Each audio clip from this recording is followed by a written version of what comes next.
So today's topic is going to be about when I worked at the old folks home.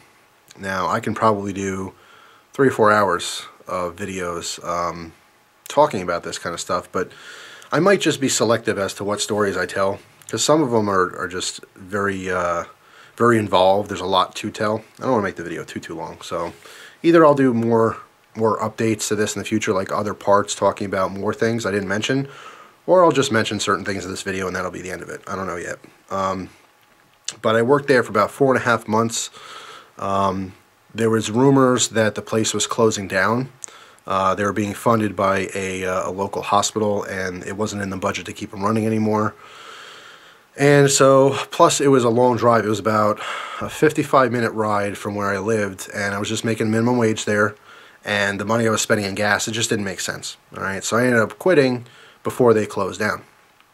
Now, for the purpose of this video, I'm not going to use any real names, just for the privacy of these people, because some of the stories could be very personal and or embarrassing or whatever. So I'm not going to use some of the patients' real names in this video.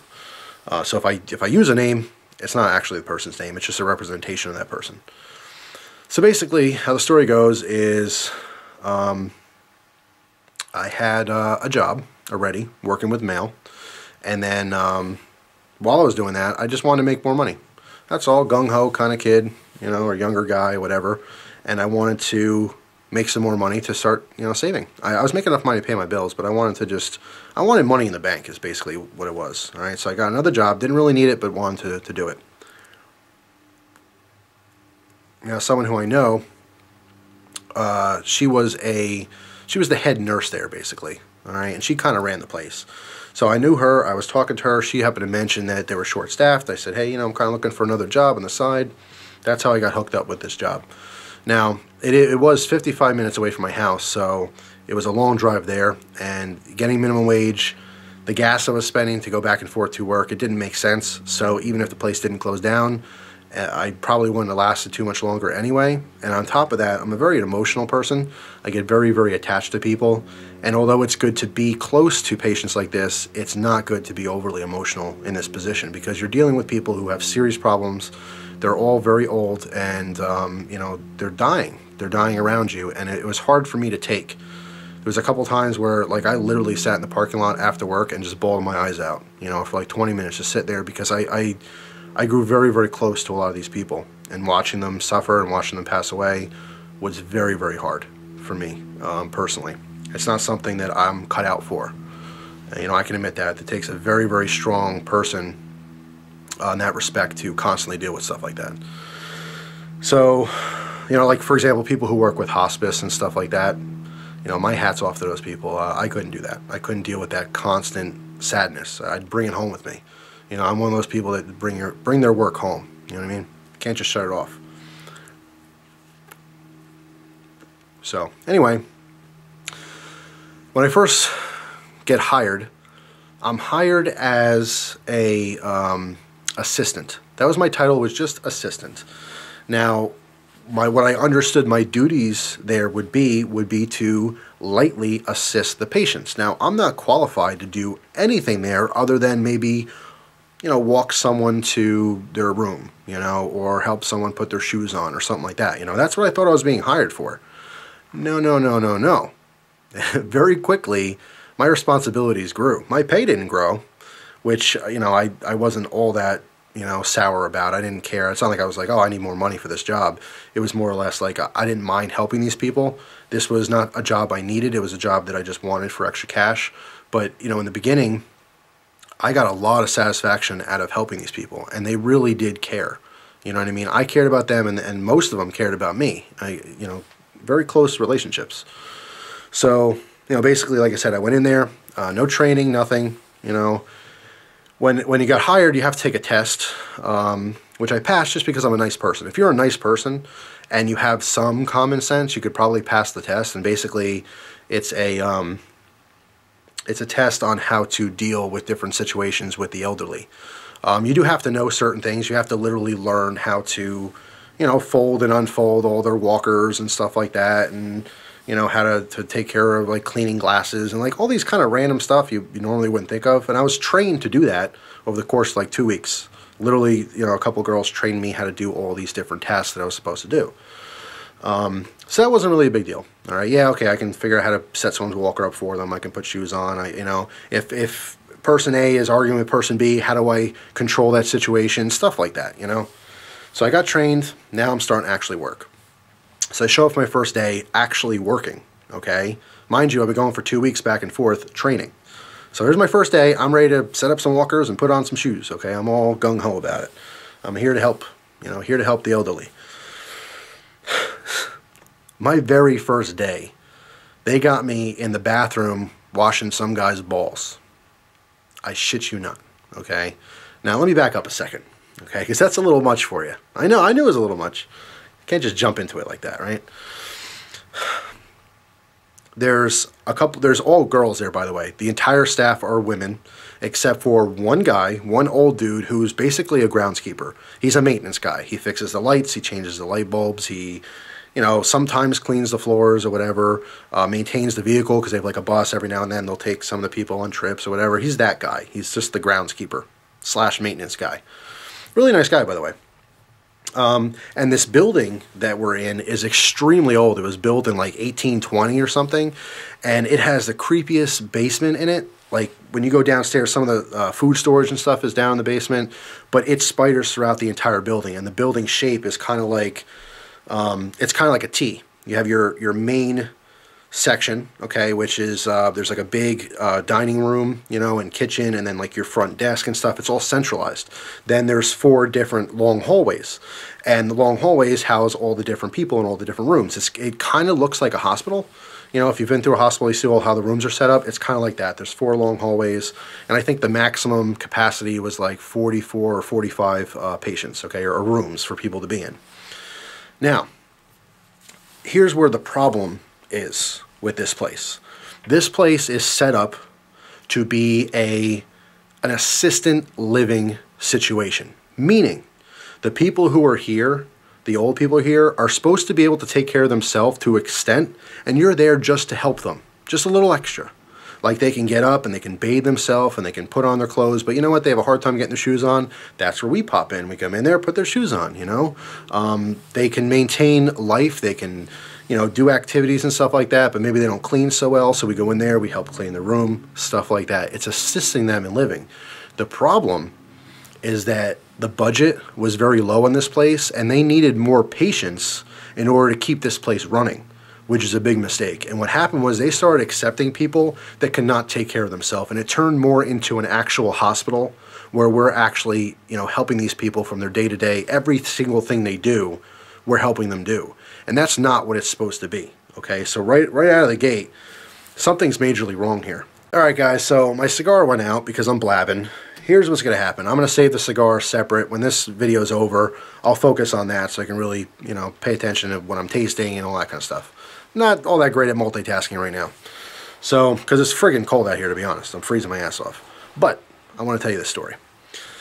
So, yeah, my point here was that the place is not properly, you know, staffed for these people and what they need.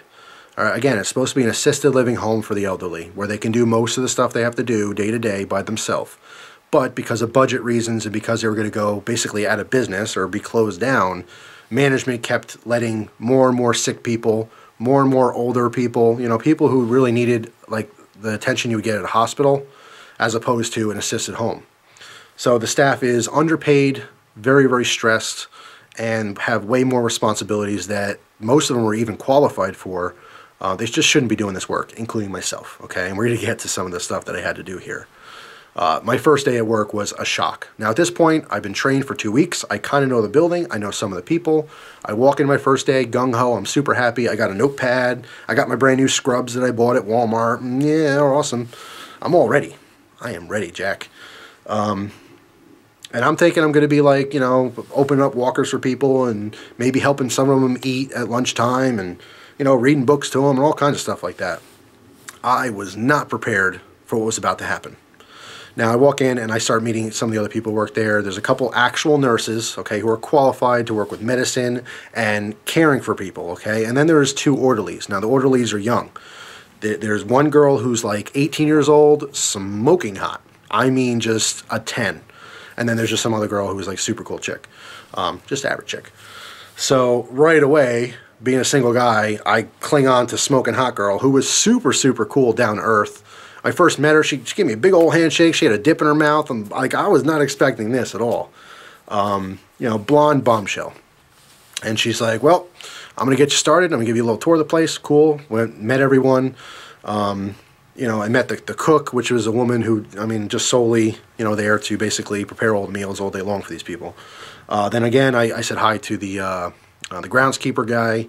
He was cool. Now, he's the only other guy there, keep in mind, okay? Even though I'm a single guy, and, you know, working with a bunch of women sounds great, but there's a bunch of women drama I dealt with every single day. From, oh, so-and-so's a bitch because she didn't do this, or, you know, I got to do this person's work, to, you know, hearing about their sex lives all day long, you know.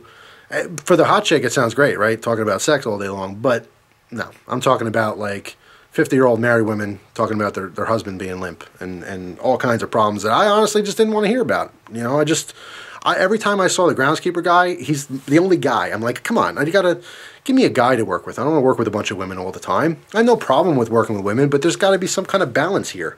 You know, I'm the only dick and balls in the entire room, and everyone's just yapping about this and that, and I'm like just standing there, you know, I have nothing to provide, you know, except for the men's perspective. So every time they're talking about some kind of situation about men, they turn to me and say, Jed, well, what's a guy think about this, you know? And that's a lot of pressure to be giving my guy opinion to a bunch of women. Regardless, all that aside, because that's the least of my problems so far in my first day, the hot chick, the blonde, she's like, all right, well, we're going to go help Mr. So-and-so. It's time for his bath. What am I going to do? You know, grab his towels? All right, cool, whatever.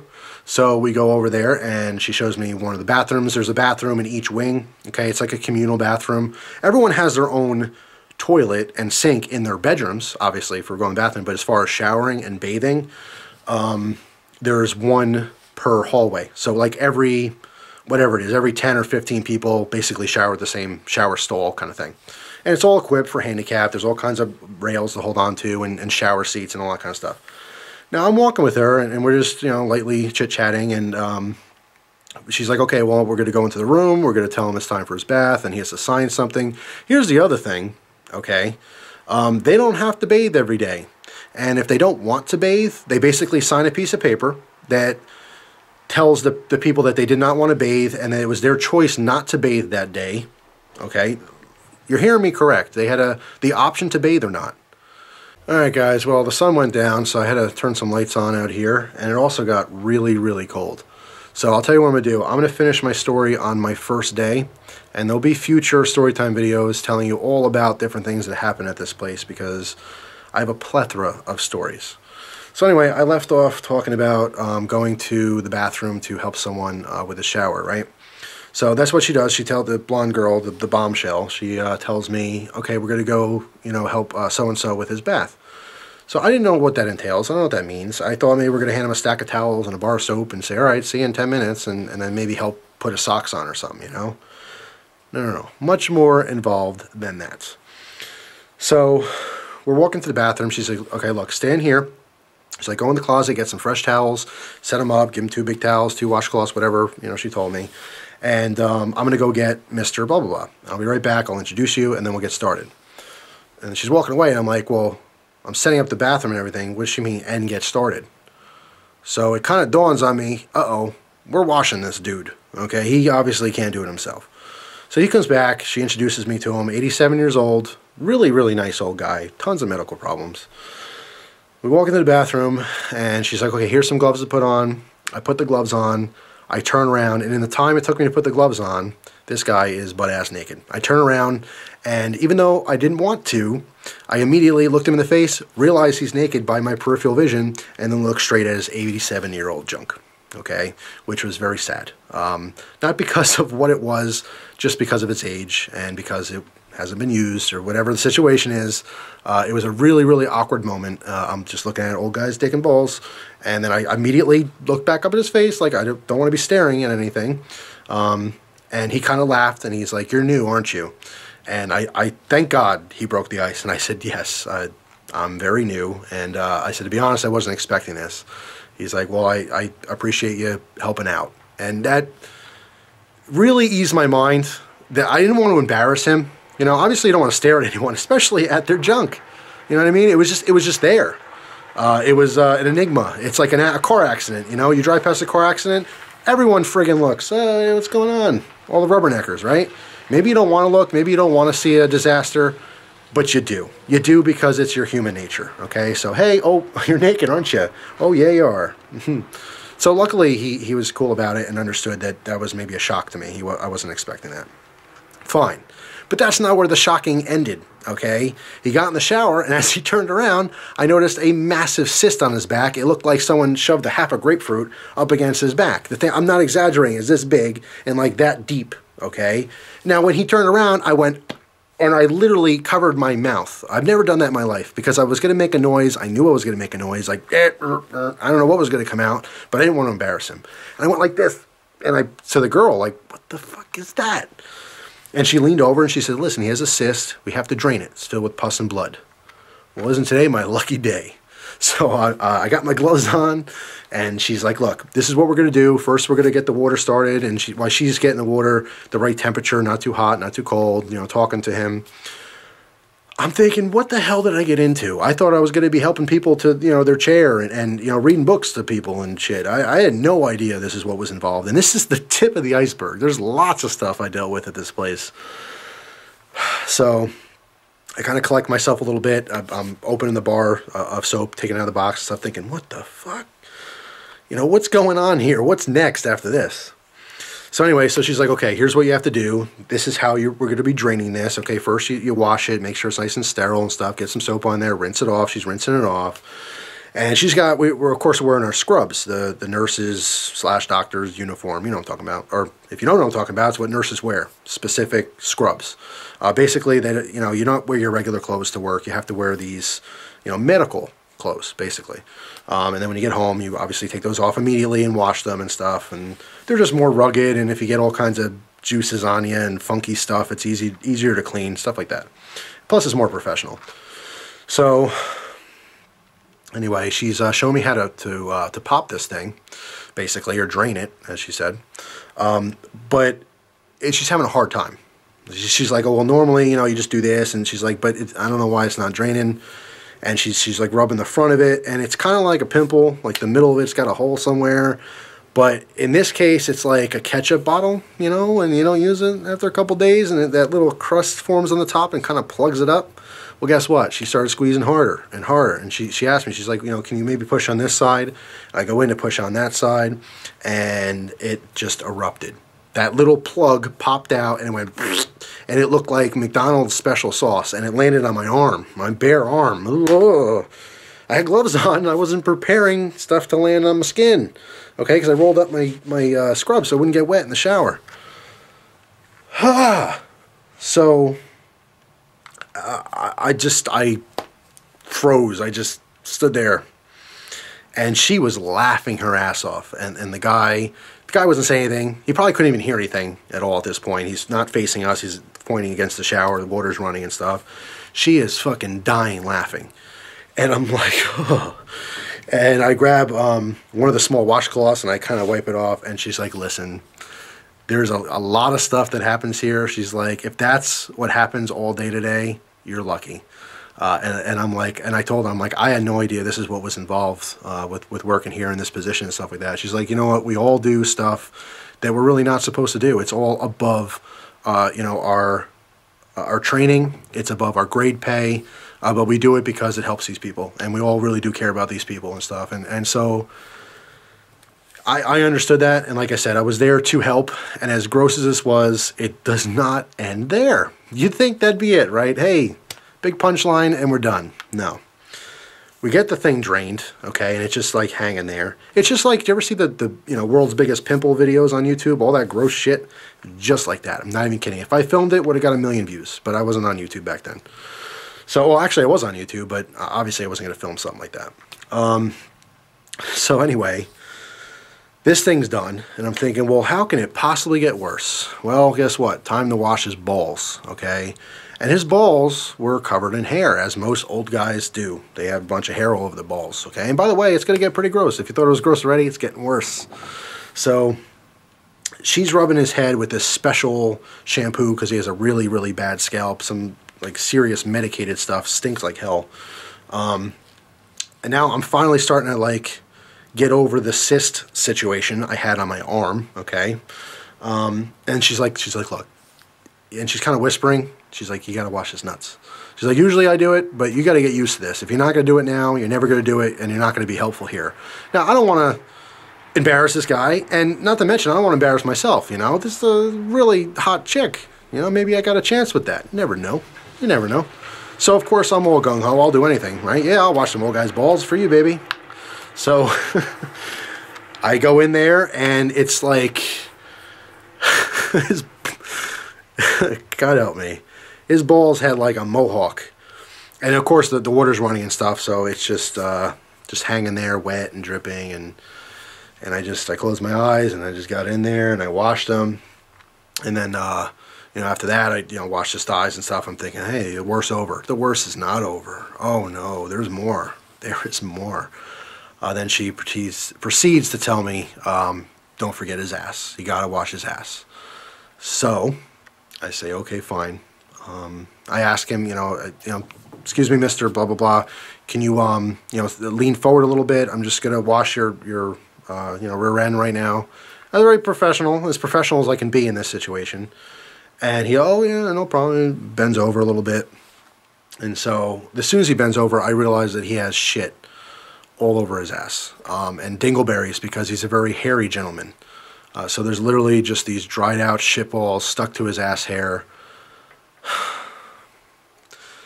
I wish I was making this shit up. I'm not even kidding. So I just got in there with the washcloth, and I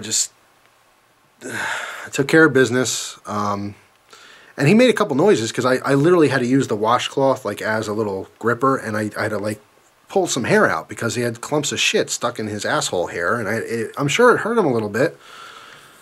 But I'm cleaning up, I'm taking care of business, and the girl's she's cracking up. She knows how uncomfortable this is for me. She's used to it. She's been there like, 2 years now, okay? Her mother was one of the other nurses. Now, at this point, she's like 18, so which means she was washing naked dudes, okay, when she was underage, which has got to be illegal. But regardless, I'm there, I'm doing this, I'm taking care of it, and I'm not having fun. It was really bothersome that I had to do this kind of stuff. But when it was all done, he thanked me. He's like, thank you. And he even said, he's like, I know this is your first day and stuff, and this must be really hard for you to do. And he's like, thank you. I can't do it myself, so I'm glad you can. And so that eased my mind a little bit. I actually felt really good about myself while it was happening. Super, super gross. Nothing can compare to this, okay? Very disgusting. But when it was all done with, I felt good about myself.